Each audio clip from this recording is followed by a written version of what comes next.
Hi everyone and welcome to today's session. Thank you everyone for joining us today. This is our third session of From Experience to Expertise with the book contributors of Homecoming Mental Health Journeys of Resilience, Healing and Wholeness. We still have a few people joining, but as we settle in, please feel free to drop in the chat where you're joining us from today. We'll begin shortly, maybe in maybe another minute or so. We'll start off with a film that's going to help us set the tone for today's session. But as we tune into the space, let's take a note that some of the sharings in today's session, as well as in the film, are going to be personal and might be triggering for some. So please do take this session today at your own pace.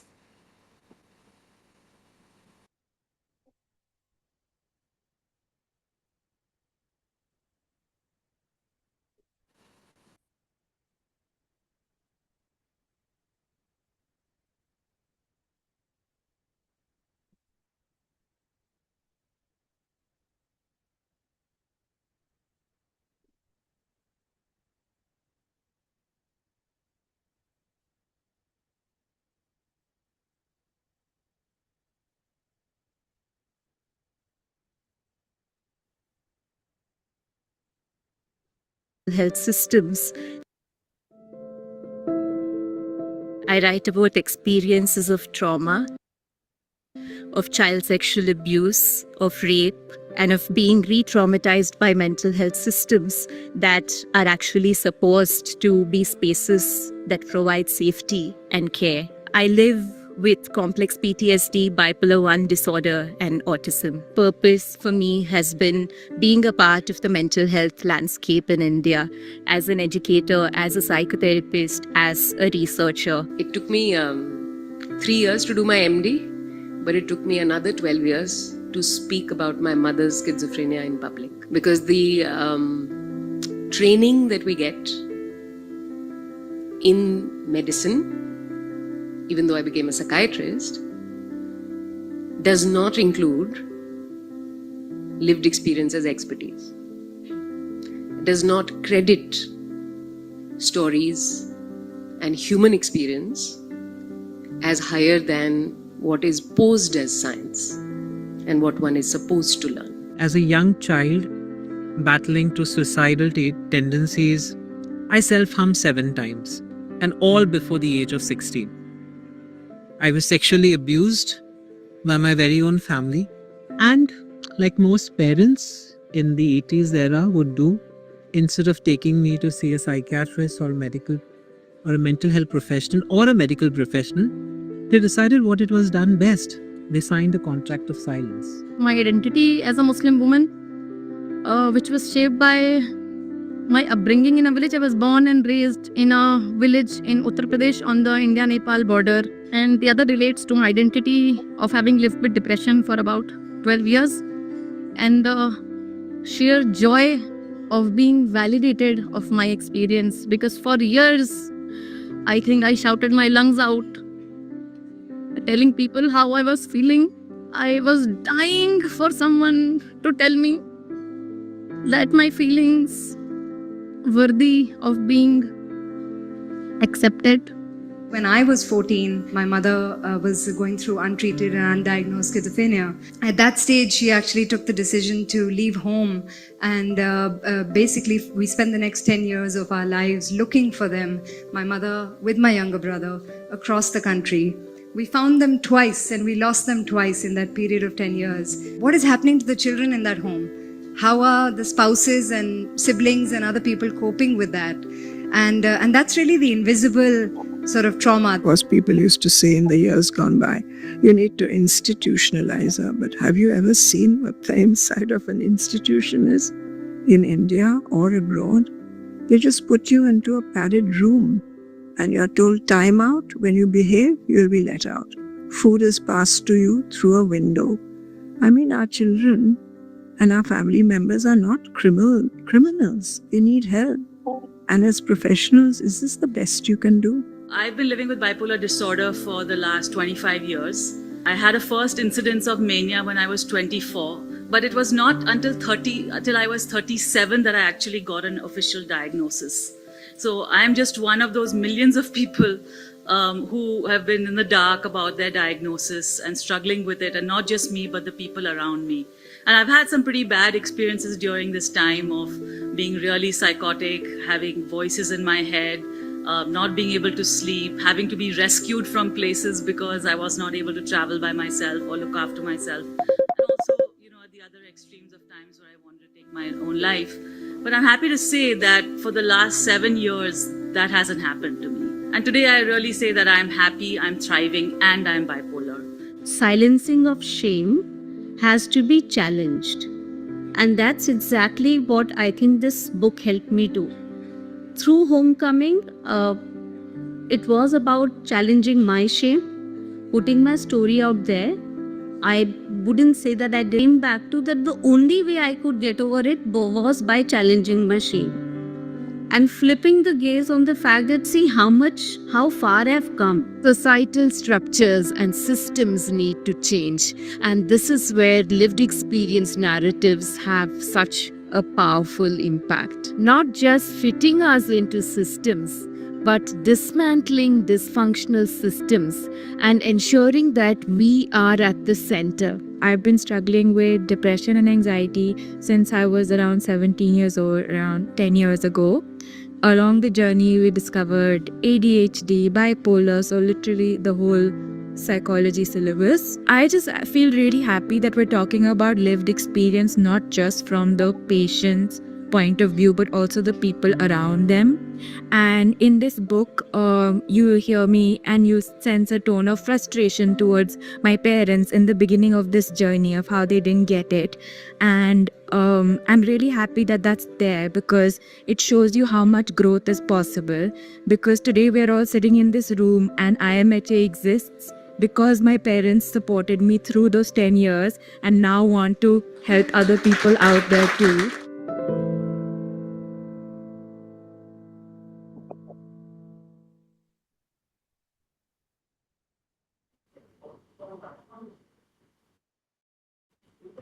Great. We'll begin today's session. I'll quickly introduce the moderator for today. That's Neha Kirpal. She's the co-author of the book Homecoming, also the co-founder of India Mental Health Alliance and the co-founder of Amaha Health. Over to you, Neha, to introduce everybody and kick us off. Thank you so much, Kanath, and thank you everyone for being here today.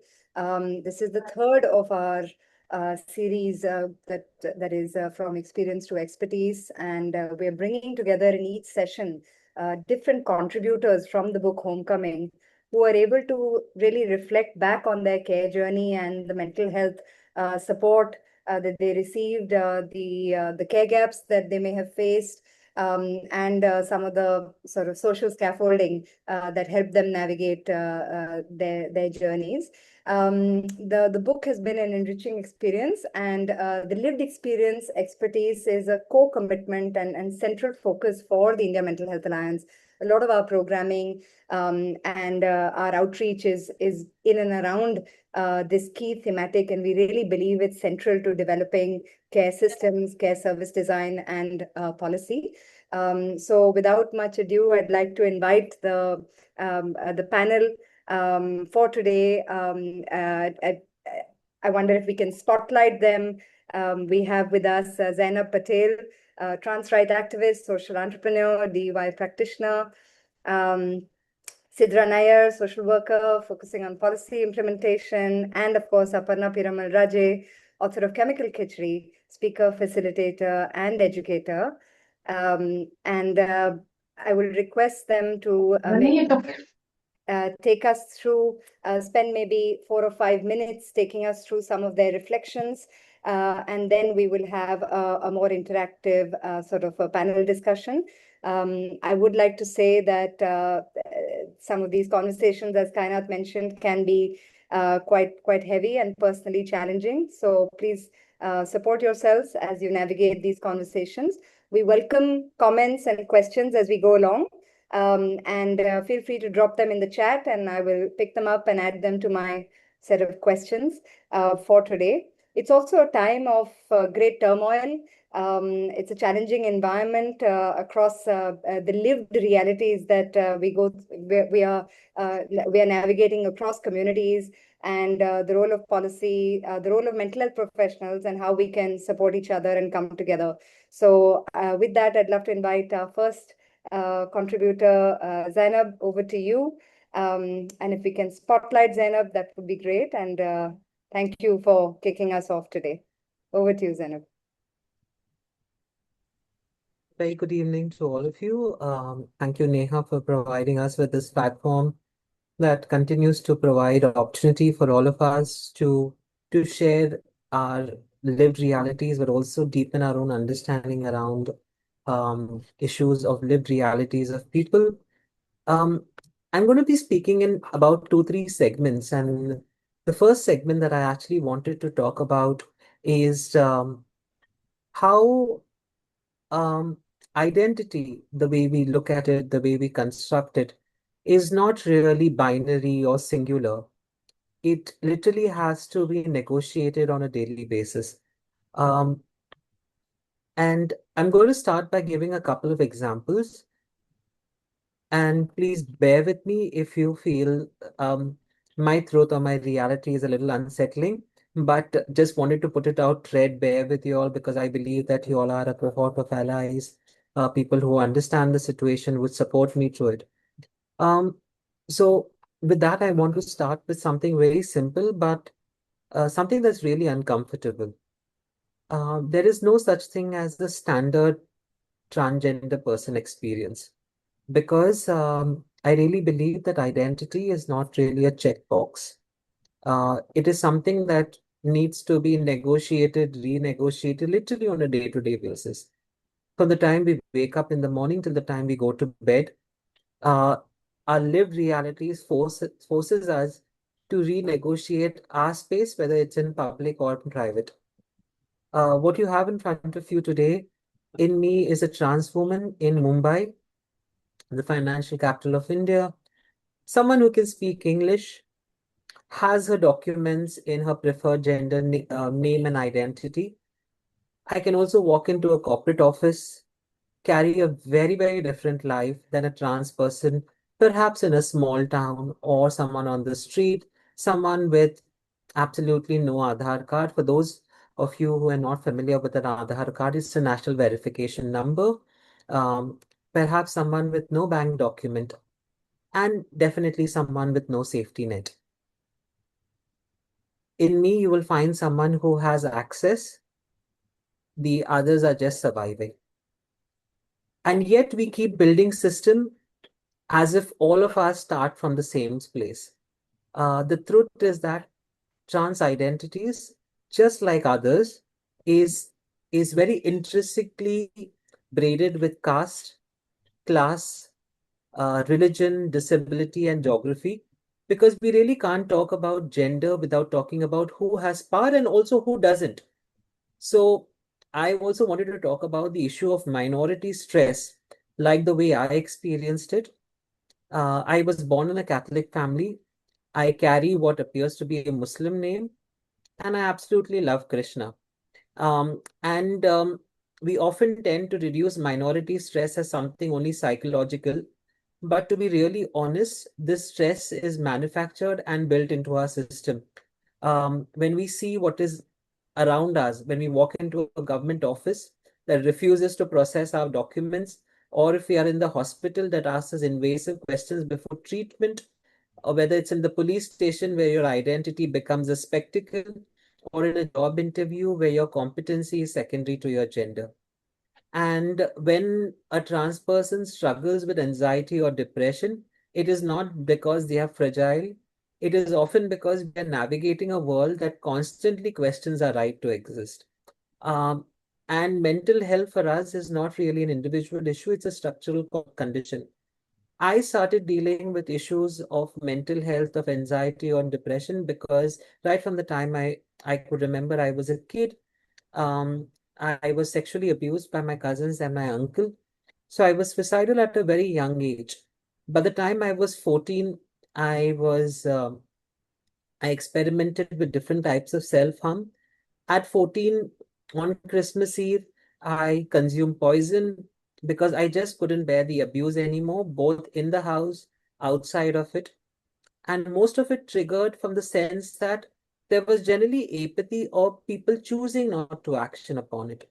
Like when you saw the video that was played on your screens as we started the session, there is something that parents of our generation did. I am now 45 years old, and my parents did when they came to know about my gender identity and concerns. They did what parents at that point of time of in the late 90s, mid 90s to late 90s did was they signed a contract of silence. They assume by not talking about it, we can sweep things under the carpet. Things will, if you don't talk about it, they automatically tend to go away. That also kind of created a lot of stress on my association with faith and dignity and the contradiction between the two. And this is a paradox that we don't talk about enough because many of us, like me, come in from very deep spiritual traditions. You go around in India, you hear what's happening in the parliament. People will tell you stories about Ardhanarishwar, about Shakti, about what Lord Ram did, etc. Talk about fluidity and how the divine multiplies to us. And yet, when we step into temples, mosques, churches, or even family rituals, we are often the ones who are asked to stand outside. So the question is not about whether religion includes us. The question is that how does issues like faith, which have been deeply personal to me, we are forced to abandon it because the structures don't recognize it. And we are often in conflict between what we read in the scriptures, what people tell us, and what we want to practice. Um, and for many of us, like me in my community, when we look at healing and we look at healing, we also look like being allowed to sit in a temple without being questioned, or a mosque or a church, being called by your chosen name and being seen as worthy of any ritual, not just as charity. I want to draw all of your attention to something horrendous that has happened between yesterday and today. Between yesterday and today, the Lok Sabha and the Rajya Sabha, which are the two houses of parliament, passed amendments to the 2026 Protection of Transgender Persons Act. And this is really where it is getting concerning for us because the government has removed the right of self-identification from us. They have allowed that right of approval validation to sit with a medical committee determined by the chief medical officer and then later on to be verified by the district magistrate if they deem fit. They take away the right to self-identify. So we will have to go through a set of examinations. It is not clear as to what these examinations will kind of entail. They've also narrowed down the definition of transgender persons in India. What they have done is only brought in socio-cultural identity, just four of them, wherein each state has its own indigenous identities. They've only brought the Hijra, Kinnar, Arvani, Tirunangai community. They brought in a word, the eunuch, which is a highly derisive term. And the problem is that they've also included the intersex identities among trans people. What they have let go is of trans women, trans men, gender fluid, non-binary folks totally. And here the government chooses to be the gatekeeper to whom they decide as quote unquote real versus not real trans people. And here we see the role of mental health professionals, both in terms of mitigating some of these anxiety that is stepped in, but also to educate the government and to work with the medical community to be able to look at it because ICDS 11 has removed trans issues from issues of mental health to that of sexual incongruence, but the government refuses to listen to us. So maybe the medical community and you as mental health professionals take up the job of educating the government to make them look at the reality that is there on ground. With that, probably Neha, I'll stop and I will also look at the questions later on, passing the baton back to you. Thank you so much, Zainab, for sharing anecdotes of your personal life, but also bringing our attention to this very important issue We will certainly come back to it in the question and answers. And I think this session is sensitive in that sense, that we are looking at matters of identity and gender, religious identities, privilege, caste, class, and so would love to continue to explore that theme with the other speakers as well. With that, may I invite Aparna Piramal Raje to share a few words and talk to us also a little bit about the journey from chemical Khichdi till date. You might like to share that as well, Aparna. Okay, thanks. Thanks, Neha. Thank you for having me here. And thank you for everyone who's joined the conversation. So a little bit about me is that I'm living in Mumbai. I'm a writer, a mental health advocate, a public speaker. And I've been living with bipolar disorder type 1 since 2000, so 26 years. And of that, I would say half the time I was unhappy with the diagnosis or unwilling to really accept the diagnosis. But in the last 8 years, I have now lived without a manic episode. I've only had one incidence of a little bit of hypomania in those 8 years. And I think if we have any medical practitioners on the call, they understand it best when I say that I haven't been on Oleans for 8 years. So what has allowed this to work really is, I think, a series of therapies, which I call the 7 therapies from surviving to thriving, that have taken me there. I've described it in my book, Chemical Khichdi, which came out about 4 years ago and has been very well received by readers as well as the medical community also. And I think I'll talk about my experience really as somebody from a very different background to the other speakers on the panel. So having come from a family of privilege, we always had access available to us. But the reason it took me so long, like from the age of 24 to the age of 37, to really accept the diagnosis was because I think the diagnosis, when the incidents first happened when I was 24, when I was started becoming manic, was the way it was presented to us was also as this is a lifelong condition. She'll always have to take medication. She'll never get, perhaps she may never get married. She may not be working. Children are kind of out of the question. That was really the conversation that was going on in my 20s. So it was hardly conducive for me it was hardly conducive for me to get onto a track of accepting medication and treatment. And it was only when I had a really bad psychotic break that it became obvious that we needed to find a practitioner whom we could work with, and that I had to take medication. Because in between, from the age of 24 to 37, we tried a lot of therapy, which definitely helped, but was insufficient to stabilizing me in the long run. And I, of course, continue with therapy now. So I think the one challenge with the care was really finding practitioners who could frame this positively and take a whole, a very holistic view of it. That was one issue. The second thing was that after being nearly a decade with one practitioner, I then switched because I felt that they were becoming very patriarchal, and they were becoming very patriarchal in their approach. They were saying things like, you shouldn't be writing. Oh, it's okay to do a little bit of writing for the mint, but really, your husband has a very busy life. You should be looking after the kids and planning the summer holidays. You're very good at that, which really set me back. And eventually, at one point, we were quite dependent on them, but then I have found other practitioners for myself. So even somebody who comes from a privileged background has to listen to these kind of things. Lastly, obviously, what the privilege has allowed me to do is to seek help outside of India too. And I do have now a psychiatrist in India, but I've also been working with a psychiatrist for a long time in the UK. And I had a therapist for a long time who I continue to work with a little bit, working in the UK. And I think partly what I really felt when I work with these practitioners is that they really are thinking about me, not just the family, and they're not just thinking about how do I manage my relationships with my husband and with my children, and how do I, they're really thinking about what I want. And I think And they're not coming with these kind of old-fashioned views on what a woman should be doing, a woman with a mental health condition, what she should do or not do.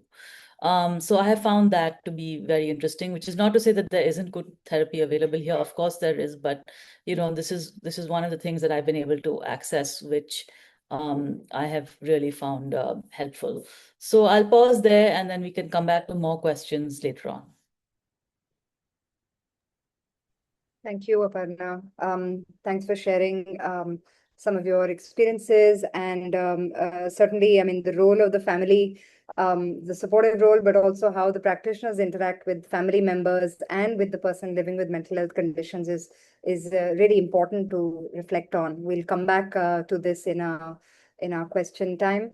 Sidra, over to you. You've talked often with great courage and vulnerability about what it takes as a young Muslim woman from a small town in India, talking about your mental health journey and all of the experiences that you've had in navigating care. So we'd love to hear from you.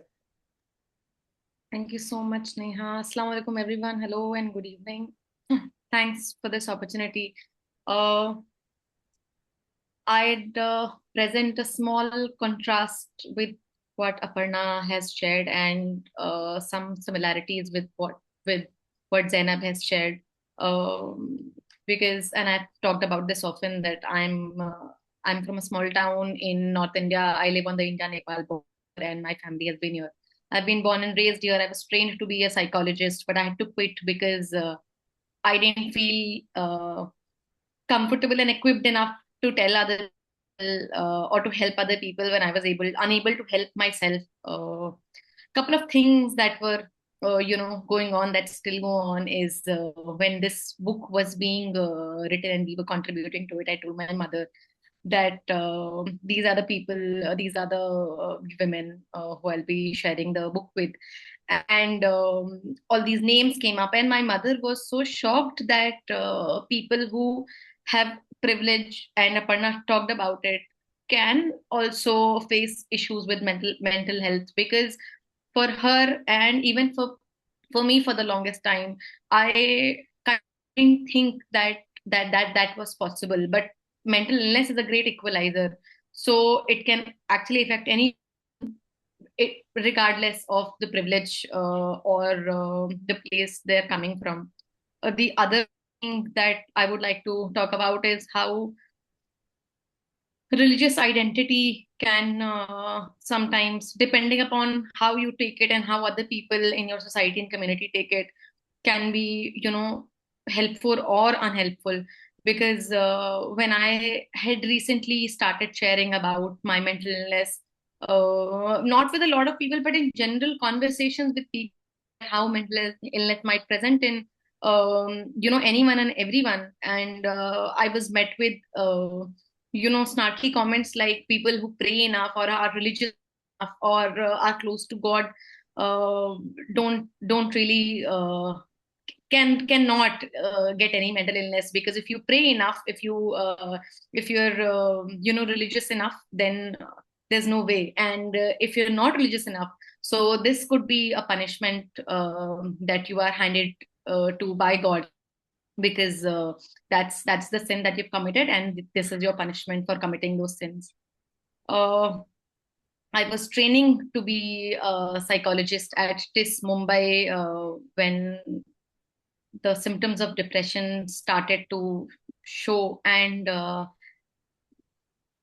what was the most difficult, probably the second most difficult, I'll talk about the most difficult part. The second most difficult part in the whole journey was that people who were studying to be mental health professionals, people who were teaching us to be mental health professionals, didn't really care.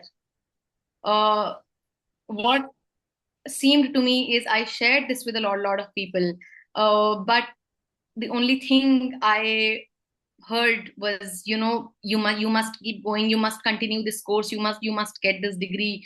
And this somehow everything else that was going on in my life, this job, this degree, this move, this promotion, was more important than my mental health. And the worst thing that happened to me is I was on wrong medication for about 6 years, and I was a patient and I did not have enough resource. I did not have enough courage. I did not have enough agency to ask my medical professional to maybe change the medication, to rethink the course of treatment. And I, uh, of course, I feel bad. I just feel that I lost a lot of time, while I was on that wrong medication. Maybe time that could have been saved if I was heard by the person who was trying to treat me. Uh, this is, yeah, I think this is it. Thank you so much. Maybe I can take more questions once Neha opens up the floor. Thank you. Thank you, Sidra. I'm conscious that as we hear some of these rather challenging narratives, parts of our own life and experiences of the clients that we see and people we have come across might come back to us. And so I just want to take a moment to acknowledge that and also invite people as you think about questions to perhaps leave them in the chat or just raise your hand and we'll come to you. But I wanted to kick off with some questions from my side first to begin with.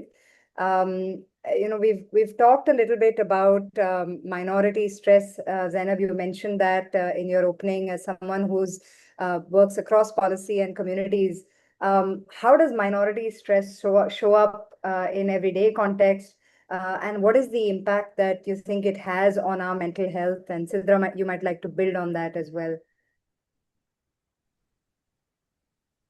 So, just putting things into context, when we just take the word minority stress, Neha, out of theory and just put it into a day-to-day life of a person like me, it looks like waking up and deciding what version of me is going to be the safest today.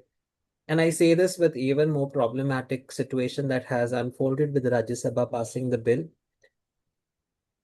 What it looks like for me on a day-to-day basis is carrying documents that do not match who you are, how your face looks like, how your name sounds, how you express yourself. It also looks like preparing yourself for questions that has nothing to do with the task that is there at hand.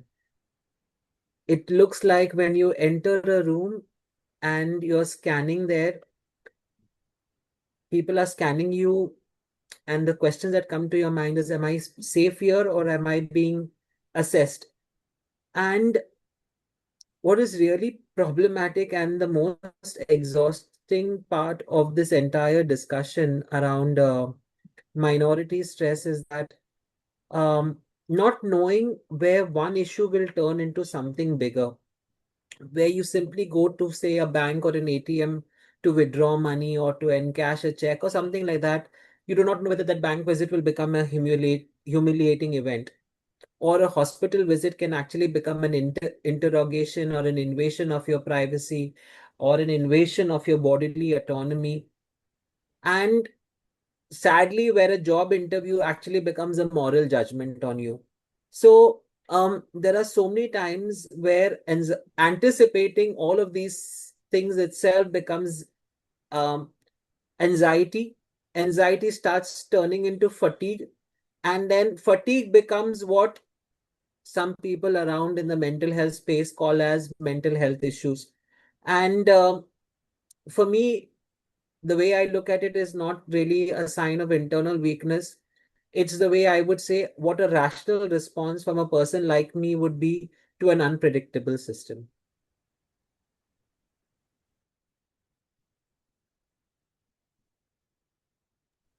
Yeah, thank you. Sidra, would you like to add to that?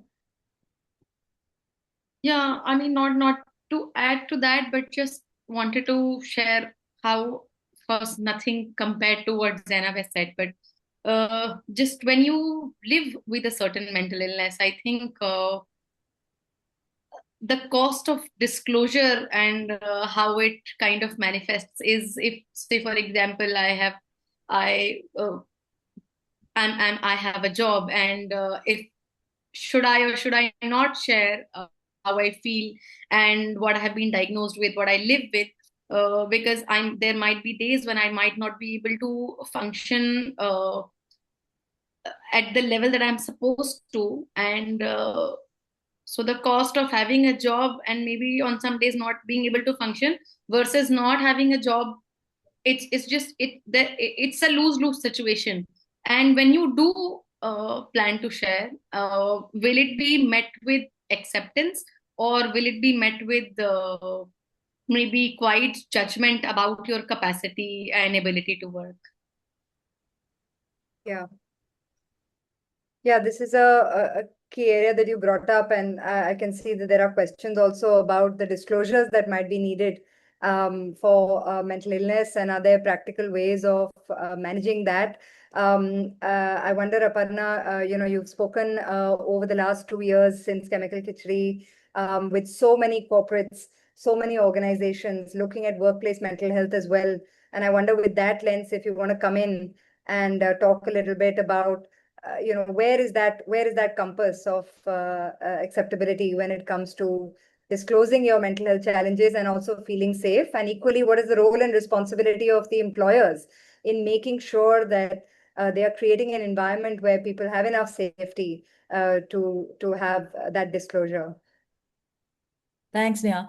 So I don't know if I can talk too much about the legal side of it, because I'm not, I wouldn't say I'm that familiar with it, but I'd like to share the practical realities. And I think the practical side is that it helps to disclose only when you know you're secure, only when you know you're safe. And you're typically safer in the organization when you are valued, or if there is a culture in the organization where such things are, they are accepted. So I've had two very different kinds of experience. One is when I was actually working in my family business and I got manic, and there was a lot of stress, and possibly my relationship with my parents was not the best at that time. And then they actually asked me to leave the business.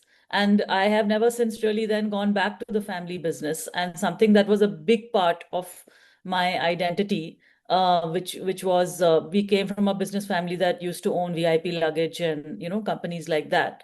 So that was something that was very much a big part of my identity. What I had been doing was effectively lost to me because of the way that we managed the condition, the stress in the workplace, and then the response to that stress. Right. In hindsight, I would say it's not a bad decision, because I don't think that was what I loved to do in any case, but it was a painful decision for me at that point to acknowledge. After that, I've worked with companies like a newspaper called The Mint, which I was writing for 15 years. And I was also been teaching at a university called Anant. Now, at both of those places, I've had manic episodes, but I've had very open conversations with my editors and my bosses about those instances. And I have not just had manic episodes, I've inconvenienced them hugely. I've walked out of a teaching assignment midterm.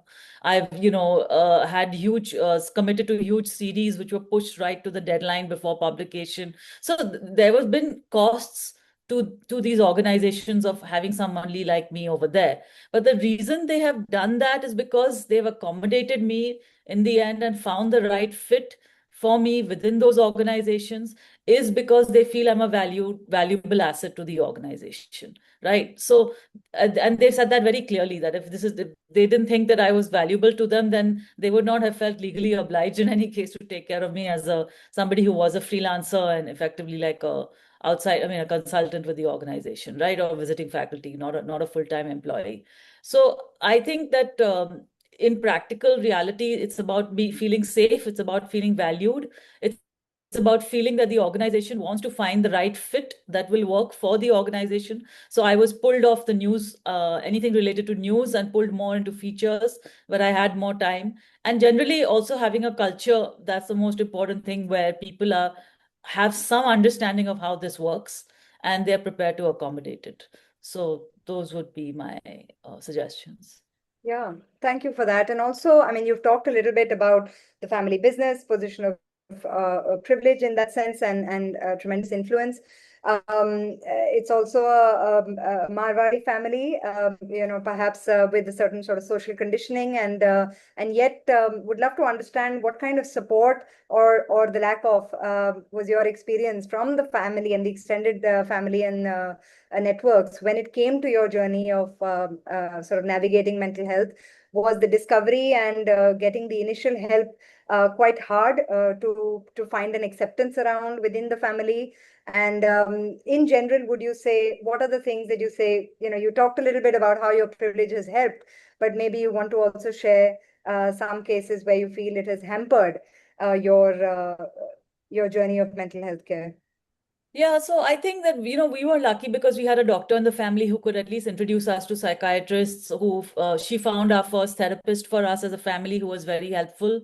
So we had that in my aunt who was able to locate it. I think the biggest thing my family has done is they've not treated me as a victim, and they've not treated themselves as a victim also.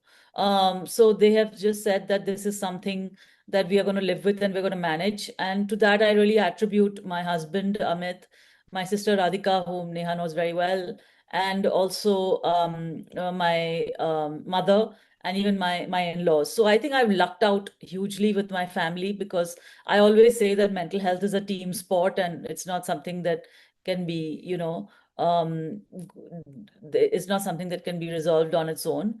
I would say for me, over time, I think I haven't had some of the daily struggles that Zainab has been talking about, and some of these kind of issues of being in a smaller place and having to deal with the stigma. I think I've had a lot of people around me who understand it. For me, the way I look at the privilege, Neha, is more that, I think I'm in a position really of influence, and that's why I brought out Chemical Khichdi. It was something that I wanted to bring out. I think one place where there was pushback, I don't think there was a lot of acceptance initially of the idea of doing Chemical Khichdi from the time that I wanted to publish it to the time that it actually got published. It was 7 years because it just took me a long time to kind of detach from it and be able to write it. I don't think the immediate family was very keen that I write something like this. They thought that it might spur a manic attack but I have to say that when I shared the manuscript with them, they did not really edit or delete anything from it. They didn't delete anything. They only edited it with their suggestions, and despite it being such a personal thing, and obviously it's brought a lot of attention to me and the family, and it's totally out in the public domain now.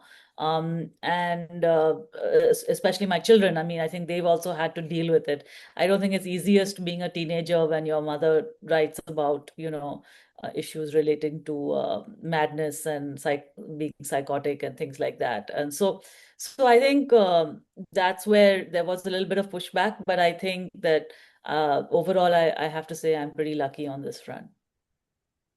Yeah, thank you. And we've talked about how easy or difficult it has been to actually put these experiences into words.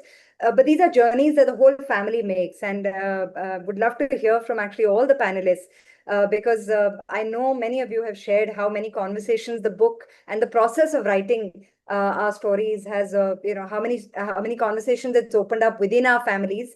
And in many cases, first time after 30, 40, 50 years, some of us have actually had open conversations around mental illness in the family as a result of going through the journey of putting this book.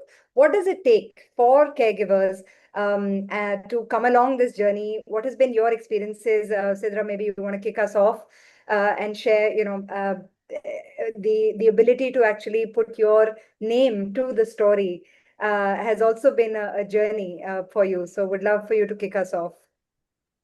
Yeah, definitely. I wanted to write it anonymously when we first started, when I shared the story with Neha and Nandini.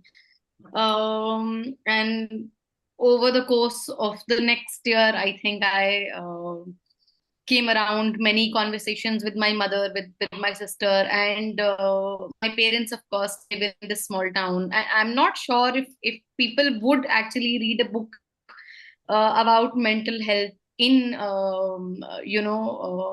hometown, but the idea that my name is out there, it's in a book that's about mental health needs, And the thought that people will get to know that I have a certain mental illness and I live with it, and I have been treated for depression, if I'm on medication or therapy, how will that be received amongst family, friends, and foes?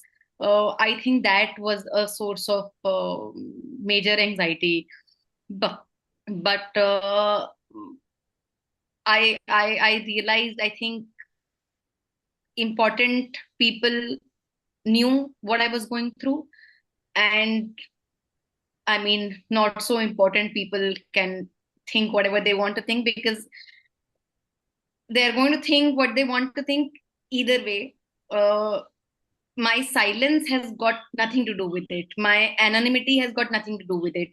I will pay a price if I'm silent, if I'm anonymous, and I'm also going to pay a price if I'm vocal and if my name is in the book. So I chose that I'll put my name out, and we will see what happens. We will be okay, and I think we are okay. We've survived and well, if I may say. Yeah. Zainab, what has been the experience for you, not just with your family members, but also in the community? And what would you say for several other stories that perhaps have not found a space like this yet, but do exist and have a lot to share and contribute to how mental health professionals see the trans community and the mental health journeys unfold? So I think I have used that book wherever I have gone. And for the first time, people stopped looking at us as specimens, uh, looked at people with so much of baggage that we are carrying around.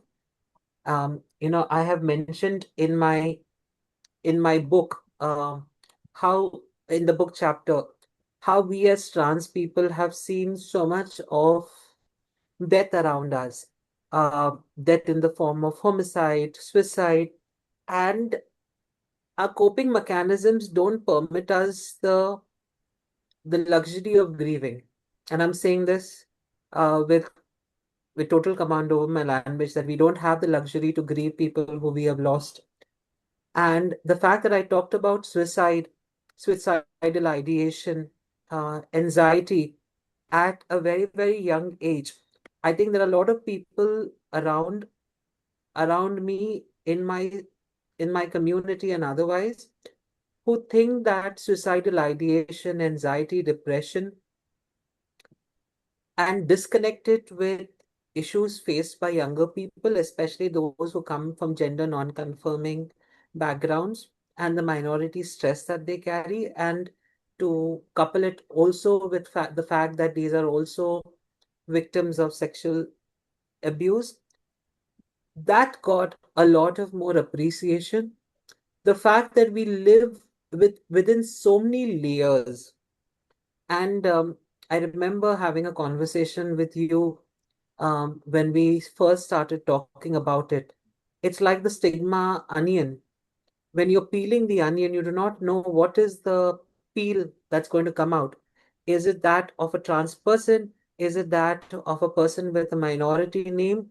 Is it that of a sex worker? Is it that of a sex child sexual abuse survivor, rape victim? And we don't know whether the peels come out together, they come out in succession of each other, or new barriers come up. Listening to other stories in the book also made me realize that resilience did not come to us as a choice. We were wired like this because for us resilience is the synonym for survival. And when you talked about stories of resilience, I actually would want to see it as a story of my survival and survival of so many other women in the book. So we've survived systems, we've survived people, we've survived situations, and God knows what all. And just talking about it and continuous engagement with an audience such as yours actually makes me to sit back and reflect. I wish we had this book 20 years ago. or I wish we never had to feel the need to write a book like this. But having said that, if our stories are moving you, please do join in and have a more sympathetic approach towards the people whom you see to help them cope with their situations better. Yeah, thank you, Zainab. And we hope that Homecoming it serves as an invitation for many more stories to emerge and to mainstream, to be able to do this across languages, to be able to reach more people, so that we can really normalize and make it an ordinary conversation across boardrooms, across classrooms, and across living rooms. So I think that's a really important message there.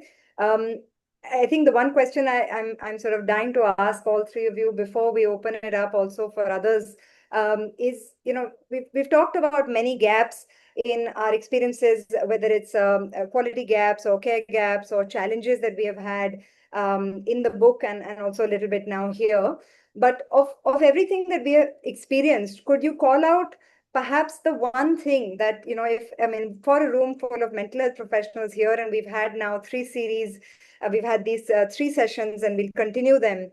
But as we build on this conversation, when it comes to mental health professionals, when it comes to systems of care, what is your sort of biggest observation and reflection about challenges that perhaps need to be overcome systemically?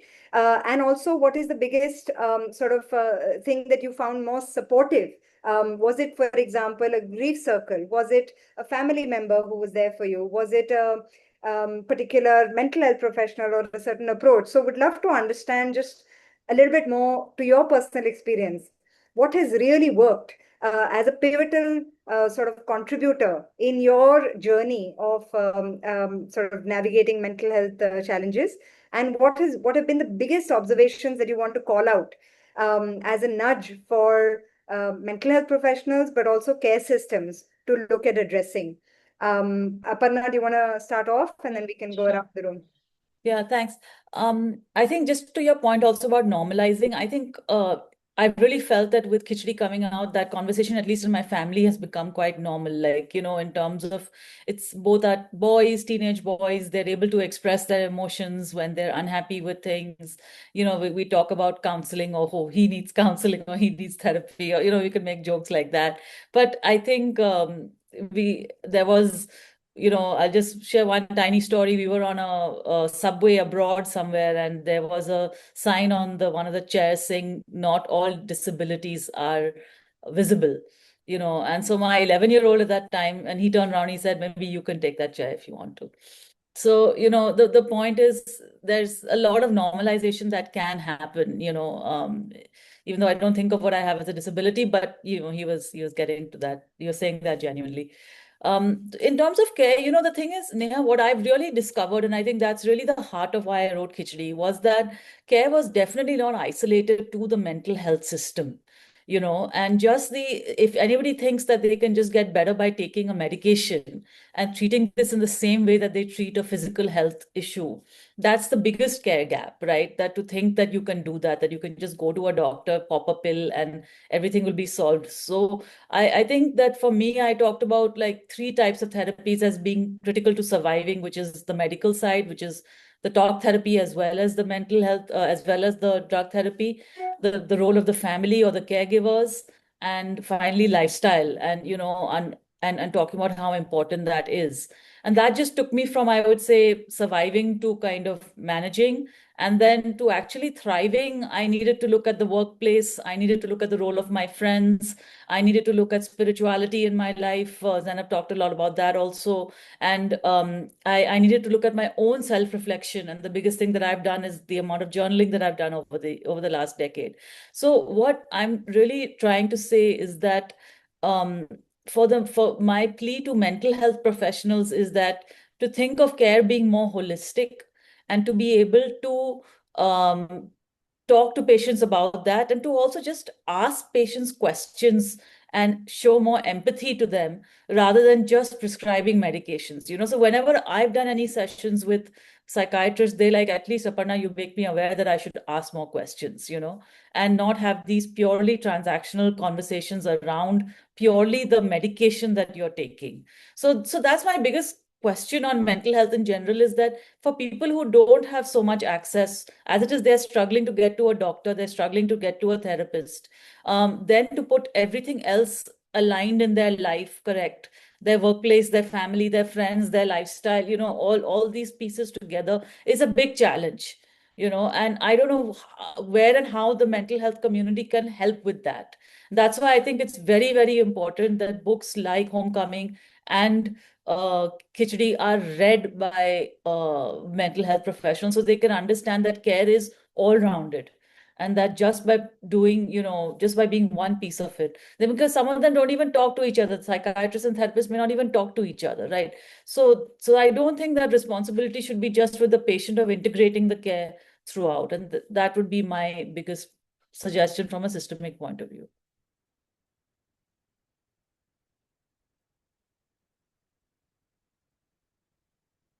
Thank you for that. Sidra, Zainab, would love to hear from you as well. Actually, Aparna summed it up so well. She took all of our experiences together. I really don't have anything to add to this to any of the points that Aparna raised, but maybe I have one request from mental health professionals on this call. Um, and this is regarding the trans bill. If y'all can federate together, put out a statement, y'all are a really powerful network, hundreds of people together. Your voices as leading mental health professionals can actually make a difference, um, because this model will tend to do more harm than good. So I request you, in all earnesty, to be able to put together a statement and help us through IMHA, if possible, to raise this issue in public forums, looking at us not from a medicalized model, but as real human beings, and whose realness doesn't need to be proved to a medical committee, but to lived experiences of people. Thank you.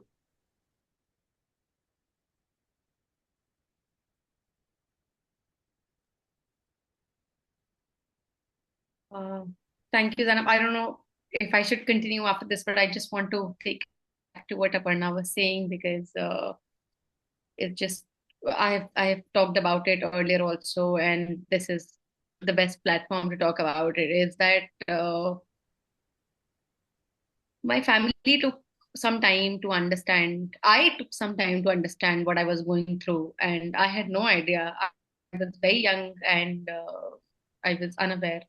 So was my family. But even when we came around and we accepted the illness, I found it very difficult to get to a mental health professional who would accept and understand. Society was not accepting, my family, my relatives, extended family, friends, etc. But my expectation of the mental health professionals was that they would understand. And the fact that I was on wrong medication for 6 years, and the fact that I did not feel heard in the room when I was with my doctor, I think that was a huge concern for me.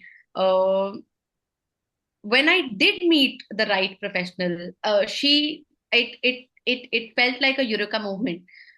So my request to all mental health professionals who have joined the call is that, when someone takes a huge, the most difficult first step of actually stepping into your room, do them the favor of integrating their voice and their experience in the treatment that you prescribe to them. Maybe have that conversation with them. You don't have to agree with them, but maybe just listen to them once to see how they have been feeling, without quickly trying to diagnose them and put them in a clear box of a certain diagnosis. Thank you, Sidra. Such powerful words. So many of us have lost many, many years because we've tried to find the right kind of understanding amongst our mental health professionals or even within the family to get to a mental health professional in the first place. And these pleas often rendered anecdotally as our stories or our experiences are really sort of key insights for mental health professionals to actually take on board, right? Because there is an understanding that comes through from what caregivers share, from what people with lived experience shares, that I believe is incredibly valuable for mental health professionals to get a sense of what the journey is before and after that one session in the therapy room or in a psychiatric sort of consult. So thank you for bringing attention to that. There is a question that Manjari has posed. I'm now picking up questions also from the chat, folks. Feel free to drop questions in there or just raise your hands and ask. But Sidra, to your point, there is a question in the chat from Manjari about thoughts on stigma among psychologists and mental health professionals. It's quite a challenge when people with a mental health challenge want to pursue a career in psychology. You talked a little bit about your journey in that and then how you had to step away. So maybe you want to share a little bit about this question. Yeah, absolutely. And I think this is what we were discussing earlier, yesterday, is that when you're a mental health professional, the assumption is that you already have the tools, you have the training. So how can you have a mental illness or how can you have any mental health concern? But the truth is the exact opposite, that when you are in that space, you are much, maybe if not more likely, you're equally likely to face any mental health concerns. And if I quit the field after being, I think 3 years after I graduated, is I didn't feel supported and equipped enough. But I do hope that mental health systems have become more accepting now, and it's important that we are vulnerable,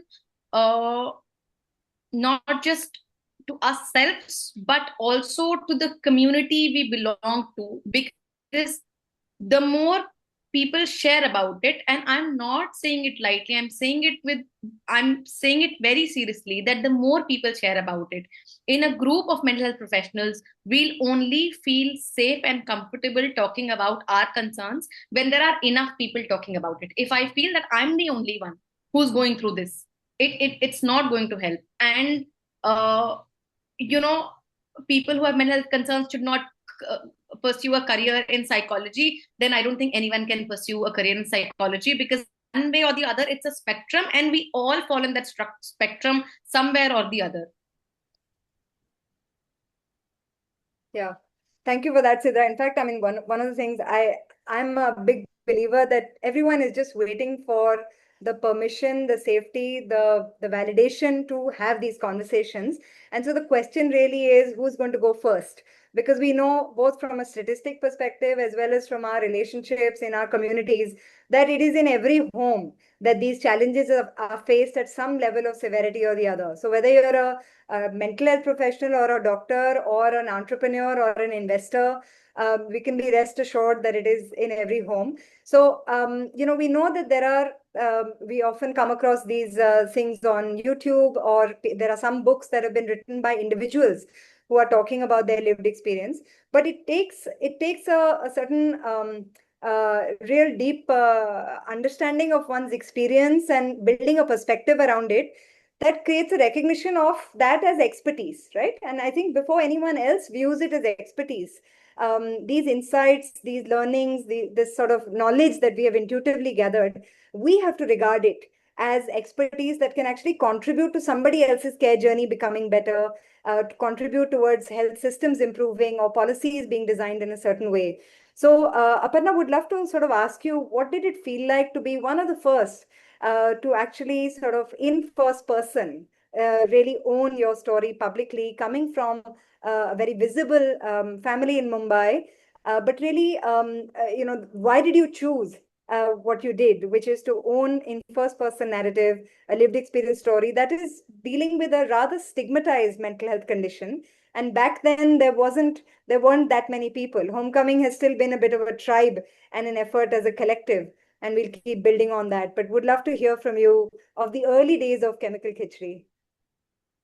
Yeah, thanks, Neha, for that. So I think for me, it was quite a journey I always wanted to tell this story because I think writing has always been therapeutic for me, and it's the way that I make sense of the world. So I think I'm a storyteller at heart, so I wanted to tell my own story, and I just wanted to own it, right? Like I just wanted to be authentic about it and not have to hide it. Because there was a time when even if once I started meds, I went to the dentist and she said, "Are you on any medication?" And I hesitated to say, "Oh, I'm on lithium," because then they might ask if I'm bipolar. So imagine that in 2013. And then this book coming out a decade later, the journey that's been there. So I think I just thought writing would be very good for me and it would be helpful for other people. But what's happened since then is that it's just been an amazing thing for me, I think, in terms of my identity, because I just wanted to try and shape the conversation around mental health in India through this book. And I'm really glad that in some small way, Homecoming has also been partly inspired by Khichdi and the way it's come out. So that, my book has led to other voices coming out. So I've done, over 150 talks around the country. So I've been in various different places. And I just think we've opened up so many spaces for these conversations, which otherwise wouldn't have happened in places like the Indian Army. Even at NIMHANS, they said I was the first person with lived experience of mental health to be talking at NIMHANS. They've had people in with Parkinson's or Alzheimer's or other situations, but not mental health. So that was really interesting and amazing. And I think for me, at a very personal level, it's allowed me to connect with people like me, right? Like I think before I wrote it, how many people did I know who are bipolar? Today, I needed to do an article. And in one day, I spoke to 5 people I know who are like people I know who are my friends who are bipolar. And we just all had a chat and I had these individual chats with them. So it's a great way for me to be seen and heard in a way that no matter how much my family and my friends love me, there's other people who can say that, yes, I was also psychotic. I've had a manic episode. This is what I'm struggling with. So I think that intimacy and that connection that I got. And what I realized was that actually, even among people who are, affluent and privileged, there really isn't a language of mental health in India. So there's a lot of work to be done.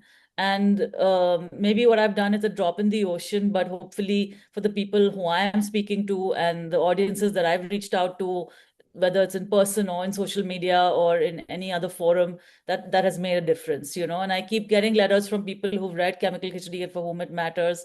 I speak to a lot of people in my personal capacity. So I think it's been life-changing for me, and I just hope that I've been able to shape that conversation nationally for us in India also. Yeah, thank you for that. I know that there are people joining from Pakistan. There was someone who introduced themselves from the Philippines, and I'm curious because these struggles and these sort of journeys, but also the challenges are actually universal.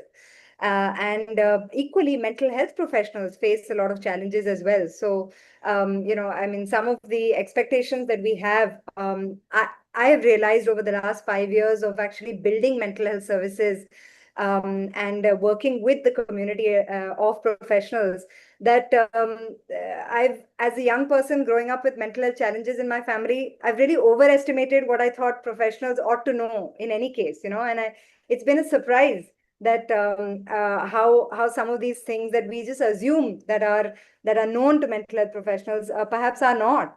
And therefore, the lived experience that mental health professionals have is very valuable to how they show up in the room. And one of the questions that I have, and I'm sure with in people in this room, many of you, if you wear a hat as a mental health professional, you may also wear a hat as lived experience.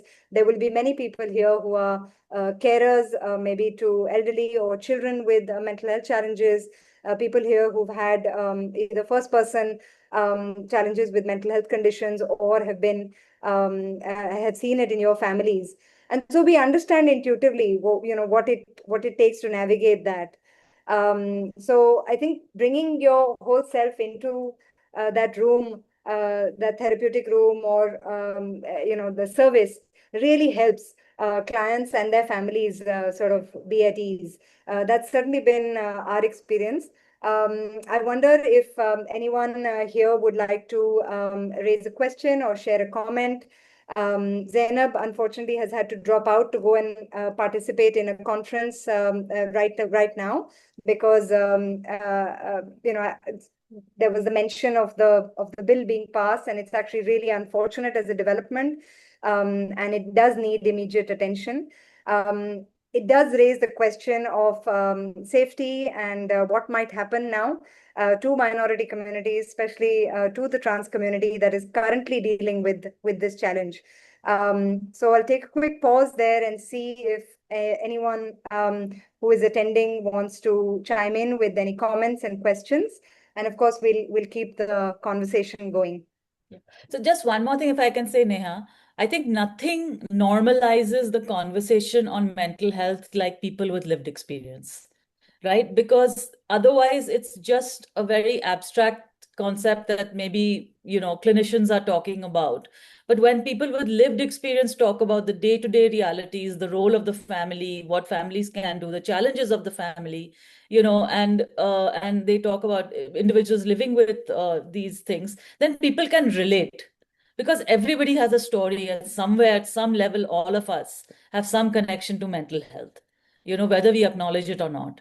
So when it is so important for people of lived experience to be taken seriously and to be given these forums, and to their views to be taken into account, I think some of the best conversations I've had have been when I've been in a conversation with a clinician, and they've talked about it. So I think in terms of normalizing this, we talk so much about removing the stigma and normalizing it. It's when people with lived experience talk about it, and people can look up there and say, fine, and see some hope and see some inspiration, and see that, yes, that we can live this life, we can make the choices that we want to, we can fulfill the dreams that we want to. That is what people with lived experience can do. Yeah. Yeah, the other valid point that you've just raised is that having a mental health label, so to say, or a diagnosis is not the entire identity. People can have full lives, they can have thriving lives, in fact, across many dimensions, whether it's family life or professional life, and also own and live with their own lived experiences. And actually, many of the contributors who have been part of the homecoming journey have talked about that. The reason that we created a sort of cohort, we are 11 women who have contributed our stories in the book Homecoming, is because we wanted to showcase that across different sectors, when we think about women leaders or women who have meaningfully contributed to society, whether as a teacher or as a philanthropist or as a psychiatrist, or as an entrepreneur or a social worker, we are all sort of being able to contribute to society meaningfully by not disowning, but actually owning our whole selves. And wholeness is, in fact, a key sort of concept and pillar of the book. So owning our whole selves and bringing all our identities together to be truly authentic and show up in that context. Sidra, I'd love to look to you and say this journey of homecoming. I mean, there was a certain path that you were navigating, and your mental illness and some of the challenges there were separate in a way from your public life or from your professional life. And then you talked about sort of getting over the hump of actually owning your mental health journey in your sort of public narrative. What is it now? What has been the experience now, whether it's at workplace or whether it's in the extended community, before and after the book? If you'd like to share, has there been any difference? And if so, what has that been?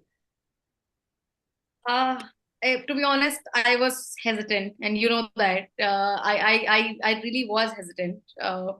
But I'm sitting in my father's office, and there's a homecoming book, in his bookshelf. And every time I look at it, I feel proud. Every time I see a video that goes out, I feel so happy that I took the decision of putting my name there, of and I keep talking about it, the sheer privilege of sharing the book with the 10 other amazing men who, I don't think I would have done it alone. Aparna, I mean, kudos to you, but no matter where I was, I could not have done it alone. But there are so many people that are with you, and these conversations that we have even at the book launches that we had, and we could see how people were readily sharing because we shared first. So from hesitation, I think that emotion has moved to feeling proud of what we have been able to do for the lived experience movement, and hopefully the change that is much due in the mental health space in India. I think that that's definitely it's a very happy feeling that I have. Thank you for talking about that. At the India Mental Health Alliance, really amplifying voices of people with lived experience and creating structures and places and ways in which mental health professionals and policymakers and others can access this expertise alongside clinical expertise. When we think about governance and systems design, is so important. And this has really been a big priority for us at IMHA. We are actually working on a lived experience expertise blueprint that creates an ambassadorship program for people with lived experience.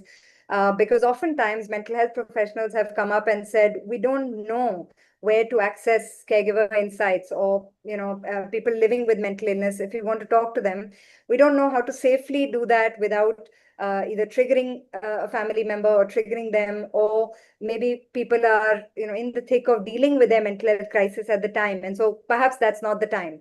So this is a unique opportunity to create dialogues and explore these thematics in an environment which is relatively neutral, and people are able to come with a reflective lens of their own journeys. Would love to welcome anyone who wants to say anything, make a comment. Just raise your hands. But I'm just going to keep the conversation flow going in any case. I think the other thing that is of great interest is when some of us who are living with mental health challenges are also carers to others who are perhaps in the family who are living with a mental health challenge. I have talked over the years about being a childhood carer to a parent with schizophrenia. And so I've seen two generations of mental illness in my family.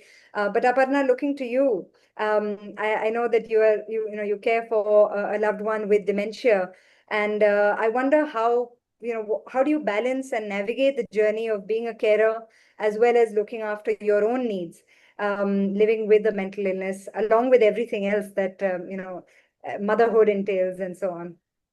Yeah, thank you for that question. Yeah, I think that all of us who are in that position know that there are some days in which we can be better carers, and some days and weeks in which we're not so good carers, and which our moods, or in my case, mood swings, or my responsibilities some days take over, and I'm available and not available. So I think that there is that recognition.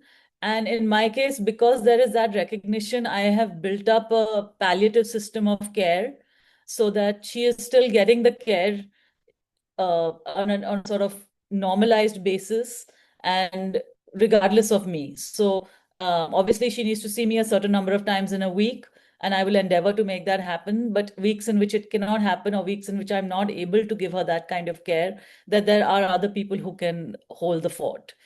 So I think that is the biggest recognition, that given that I live with a condition that can often be unreliable, the care that she has to get has to be reliable. And so then the system has to be set up so that that is possible. And so far we've been able to make that happen. I think from my learning, my biggest learning is, again, mental health is a team sport. Then even looking after somebody with dementia is also a team sport. You cannot do everything yourself, and you need a system around. It takes a village, right? So I think that is the other big realization that we have.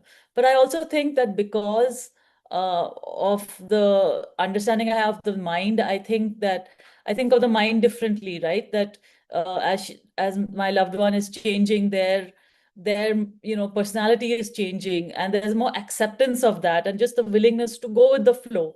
because I've also been in a situation where I say things that I don't fully understand or that are not understood by other people. So if they are also talking in that way, or that their behavior, personality is changing, then there's an fundamental acceptance that this is the nature of life, really, that these changes happen, you know.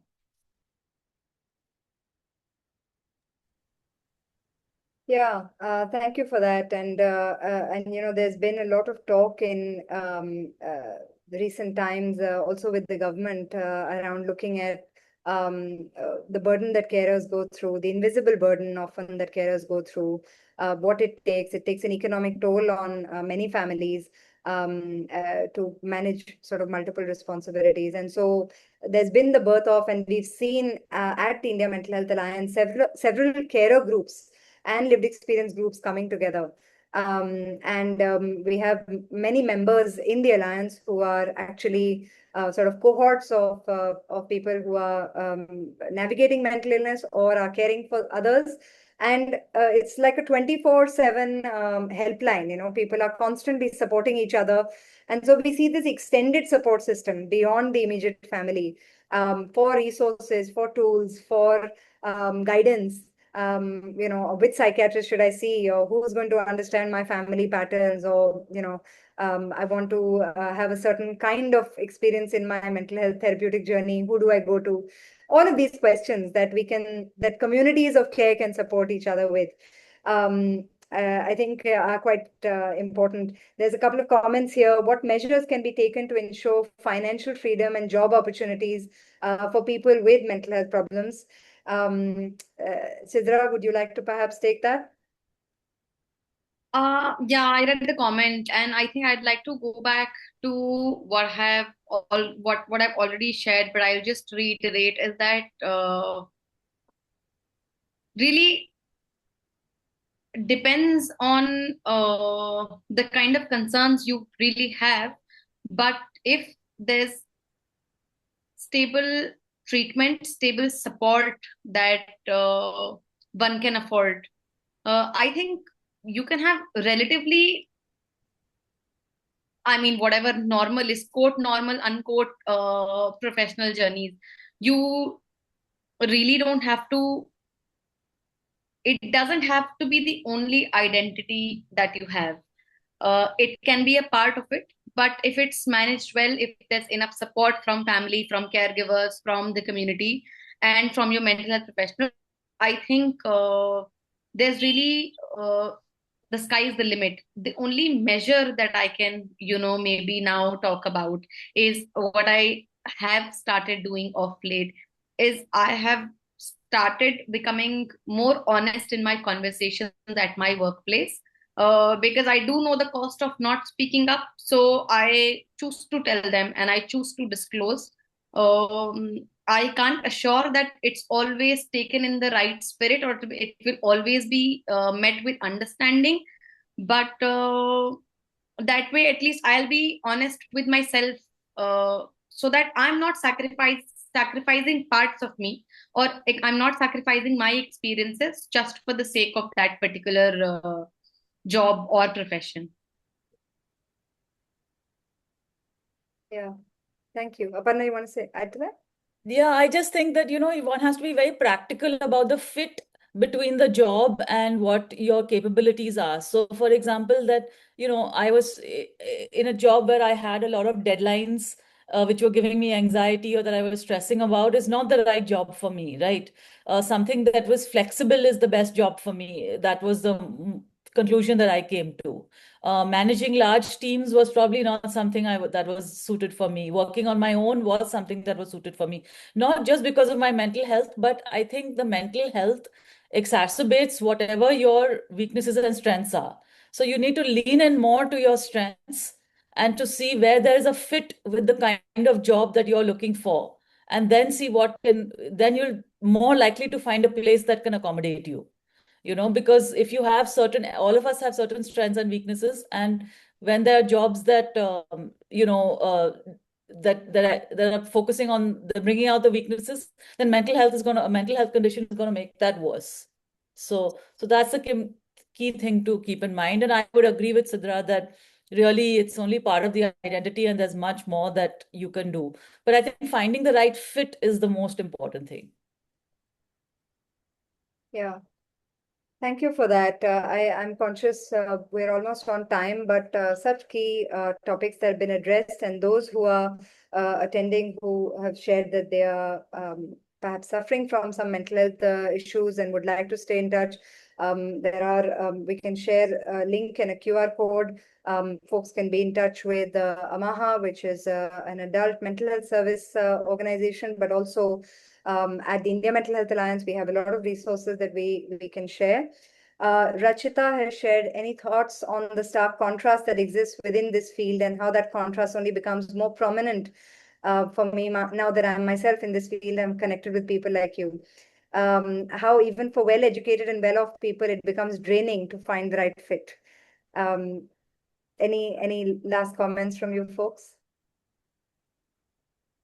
Was that the fit that I was referring to earlier or a different kind of fit? I'm not clear actually what the question is. Rachita, would you like to ask the question? Yeah, that's the fit. Yeah. Yeah, I mean, it's not easy, right? Because I spent years doing jobs that was not suited for me and going up and down. But I think that one has to persevere. And I think one has to persevere and say that I'm going to grow through this and I'm going to find something that's going to work for me. Because I was pretty clear that even though perhaps I might have had that option, but I didn't want to be the kind of mother who was in her pajamas when the children came home from school, right? That was not my vision for myself. So I think if you have a vision for yourself that this is who you want to be or what you want to do and what you want to be, and what, you should really try and work towards that and keep adapting it where required, but don't let go of the dream and don't let go of the hope. Yeah, if I may just add to what Aparna said, is I practiced as a psychologist for 3 years, and then I had to quit because it wasn't serving me. It wasn't serving my mental health. So it was a gamble because I was jobless. I had no money, and I was told to move back home. I used to live in Delhi, and then I moved back to where I am right now, and it was just it was difficult transition, but I think it was an important one because I had to prioritize my mental health. And I know how it sounds, but it's true in my case at least that things have a way of kind of falling back into place. So I found job opportunities in Lucknow. I found job opportunities close to me, and I pursued what I was good at and what I liked doing. It was not easy, but I think it was important that I quit what was not serving me. I mean, I look at it positively and say my mental health really forced me to see what was important to me in life, because had I not had this mental health condition, I may just have been doing what was prescribed for me. And actually what I'm doing now is what I love, and I found something that I love doing and I'm grateful for it. So in a way, I just look at it, I always look at my mental health condition as a source of illumination for me. Beautiful. I mean, such inspiring words to end on. I really believe that owning our whole selves and all our identities, including and centering our mental health challenges, has really been truly fulfilling and meaningful.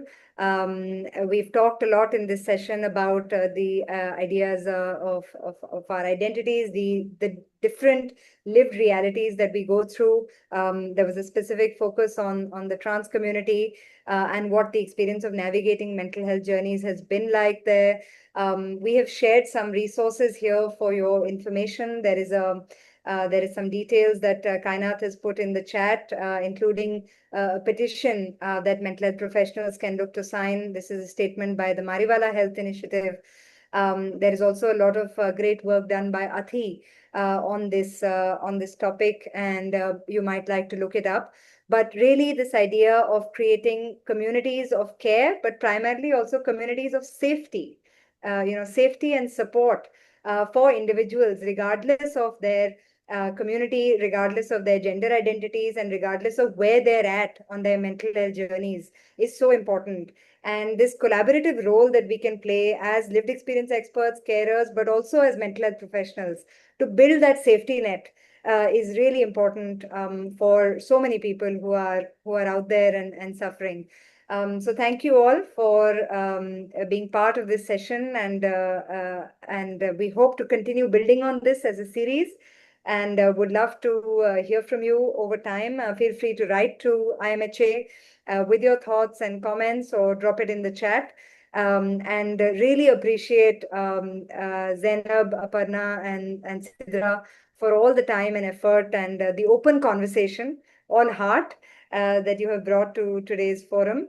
There are some other resources that have been shared here by Kavita. There's a signature for MHP's healthcare professionals, which is a collective statement. You might like to look at that as well, but all in support of self-identification rather than state identification for the trans community. So that brings us to a close of this session today. Please look out for the details of the next session. And thank you once more to all the contributors who participated and the IMHA team for putting this session together. Thank you all for being here today. Thank you. Thank you So much.